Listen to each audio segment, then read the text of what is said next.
విశాఖ ఉత్సవ కార్యక్రమానికి విచ్చేసిన రాజకీయ ప్రముఖులందరికీ కూడా ఈ కార్యక్రమానికి స్వాగతం పలుకుతున్నాము.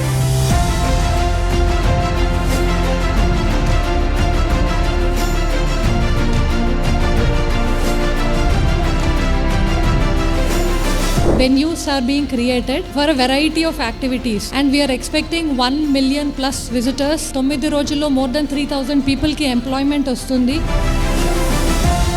ఇది ఒక ఈవెంట్ గా గానీ మనం చూడకూడదు. ఇది ఒక అనుభూతి, ఇది ఒక అభివృద్ధికి సూచికగా నిలబడేటువంటి కార్యక్రమం. విశాఖ ప్రజలందరూ కూడా ఈ కల్చర్ యాక్టివిటీస్ లో పాల్గొని గొప్పగా సెలబ్రేట్ చేయాలనేది ప్రభుత్వం ఆలోచన.